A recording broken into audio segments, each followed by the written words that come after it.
Assalamualaikum warahmatullahi wabarakatuh.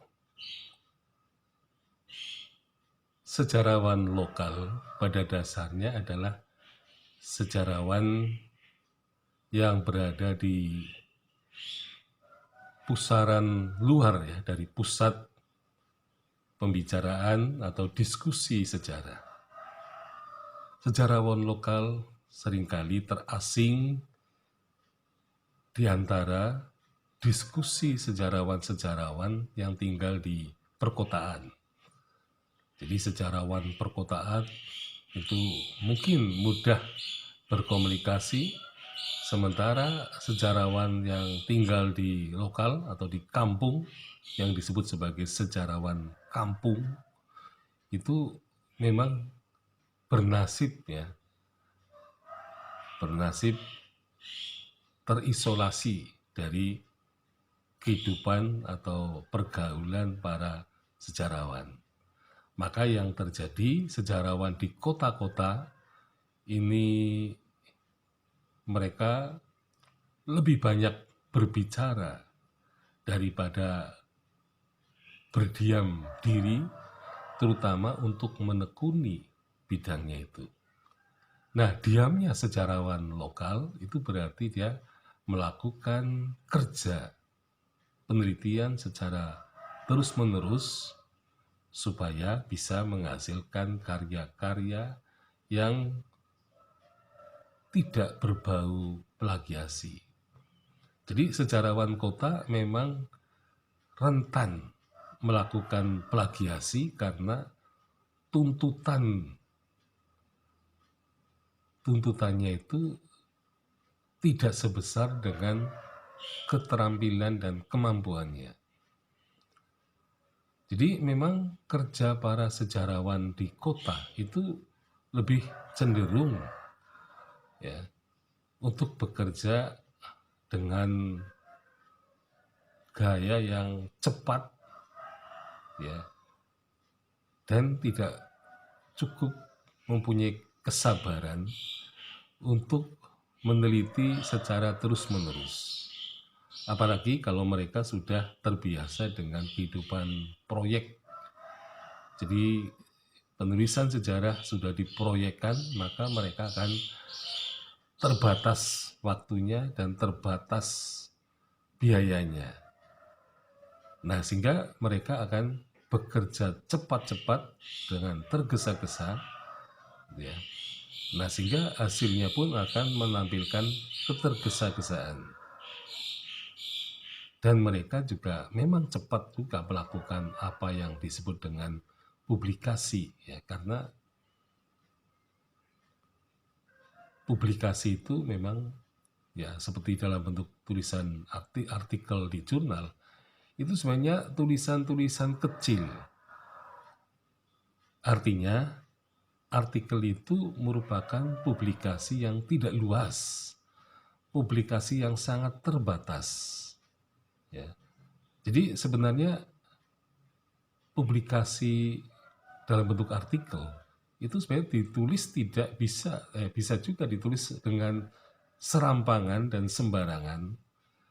Artinya tidak perlu adanya riset gitu.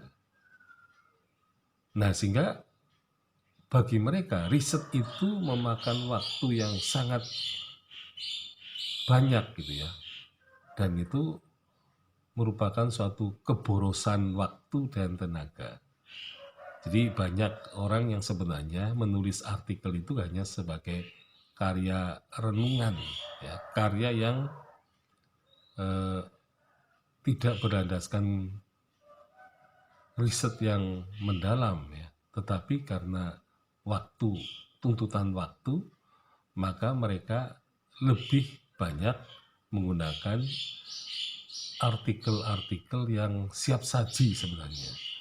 Nah, itulah yang terjadi atau kenyataannya gitu. Jadi makanya sejarawan di kota-kota itu mudah populer, ya, mudah terkenal, ya, sehingga menjadi incaran media massa untuk diberi kesempatan dalam seminar-seminar, dalam talkshow Bahkan mungkin sejarawan bisa menjadi semacam artis gitu ya, atau menjadi infotainment gitu ya. Nah, rupanya ini merupakan suatu kebanggaan ketika mereka tampil sebagai infotainment gitu ya. Dan lagi pula kemudian orang lebih banyak berbicara daripada melakukan penelitian. Nah, fenomena COVID-19 rupa-rupanya menunjukkan bahwa sejarawan Indonesia itu lebih senang berkata-kata, lebih senang mempertunjukkan dirinya di depan umum ya, dengan cara webinar-webinar yang diselenggarakan itu lebih banyak menampilkan pembicara.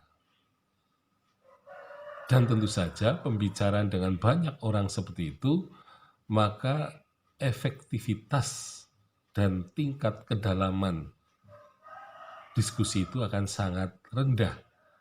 Karena ketika satu orang berbicara, maka waktunya bisa tersedot dan akhirnya yang lain-lain tidak mempunyai kesempatan untuk berbicara.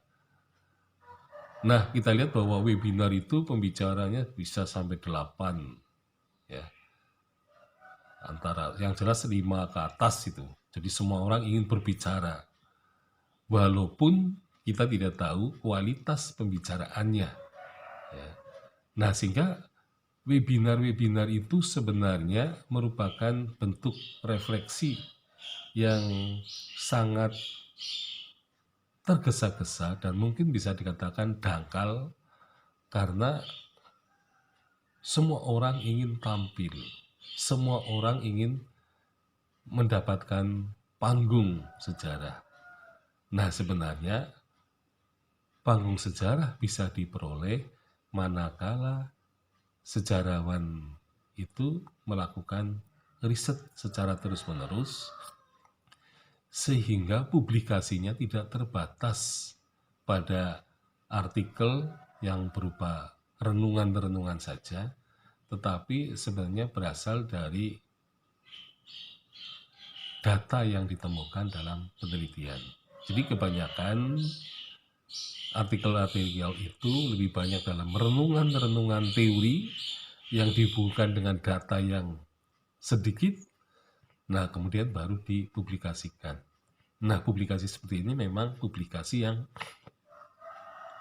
terbatas sekali. Tetapi lain halnya kalau seorang sejarawan itu menghasilkan publikasi dalam bentuk buku tercetak. Nah, tentu saja karya ini akan lebih detail, artinya akan lebih berwarna dan lebih sulit memang.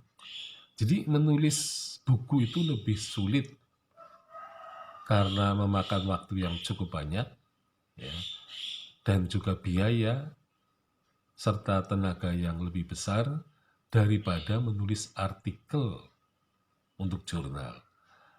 Nah, sebenarnya menulis artikel jurnal itu bisa dilakukan dalam waktu 1 minggu gitu ya. Katakanlah draftnya itu sudah selesai. Nah, kemudian pada minggu yang kedua kita bisa melakukan revisi-revisi atau tambal sulam supaya jurnal itu layak untuk dipublikasikan. Bagi seorang peneliti yang terbiasa, gitu ya, maka sebenarnya membuat artikel itu suatu hal yang sangat mudah. Dalam arti hasil penelitian itu bisa ditulis sedikit demi sedikit lewat subbab-subbab kecil ya, yang kemudian setelah ditambahkan maka akan menjadi subbab-subbab besar. Nah, inilah yang kemudian bisa dipakai untuk penulisan artikel untuk publikasi. Jadi memang sebaiknya menulis artikel itu berdasarkan hasil riset, bukan hasil renungan teori yang kemudian dihubungkan dengan sumber yang terbatas. Nah, itulah yang dilakukan oleh sejarawan kampung sejarawan yang hidup di lokal, yang jauh dari hingar-bingar, ya, dan seolah-olah dia terisolasi, tetapi ada baiknya ketika dia terisolasi dari kehidupan ramai. Karena sejarawan yang hidup dalam